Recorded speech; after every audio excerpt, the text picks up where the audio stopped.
Moi, il faut savoir que j'ai été la grande partout. C'est-à-dire que dans mes gros cas, on est à la maison, que ce soit dans ton quartier. Et un jour, je suis allée acheter des habits. Et quand je suis venue, j'ai demandé à la dame, je veux des pantalons. Et la fille, elle m'a regardé, elle me dit, essaie de voir côté des hommes. Et si j'ai le problème, je connais encore 100 personnes qui ont le même problème. Et c'est comme ça, en fait, que j'ai eu le déclic. Je me suis dit, on va trouver des solutions.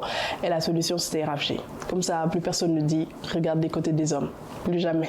Hello Brut, c'est Miss Digital. Aujourd'hui, je vais te montrer. Non, on va faire mieux. Aujourd'hui, il n'y a pas de tips. Je vais t'amener dans les coulisses de Rafji. Rafji, c'est une marque de vêtements que j'ai créée pour les femmes élancées. Je vais t'expliquer le pourquoi, comment ça m'est venu l'esprit.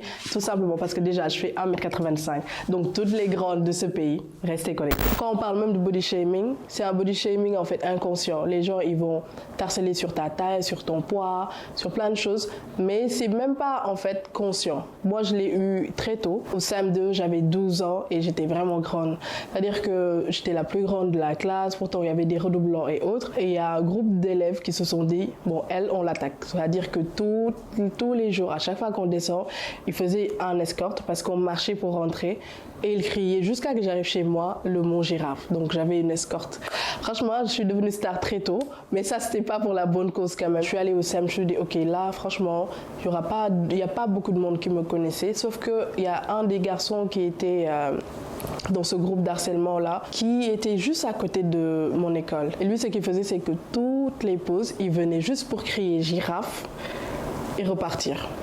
Et comme j'étais très timide, genre tout ce que je raconte quand Rafji est sorti, c'est comme ça que mes amis les plus proches et même ma famille l'ont su parce que j'ai jamais en fait eu le courage de le dire. Ou même quand tu joues avec tes amis, tes copines vont dire non, ne te mets pas là, on va pas me voir. Rafji, en tout cas la marque, c'était déjà une revanche parce que je voulais montrer à tout le monde que maintenant je me sentais bien dans mon corps et que je puisse aider aussi les femmes qui ressentaient presque la même chose. Donc je me suis dit la meilleure revanche, c'est de prendre le mot girafe. On m'a appelé tout au long de ma vie, on va dire, et de juste la rendre stylée. C'est-à-dire que Rafji aujourd'hui, c'est juste la manière stylée de dire girafe à quelqu'un. La coiffure, elle aussi, répond à tout ce qui est grand. Vous allez voir qu'on va faire un long chignon qui va en haut. Le message qu'on veut passer derrière, c'est juste que être grande, c'est pas assez. On va faire plus que ça.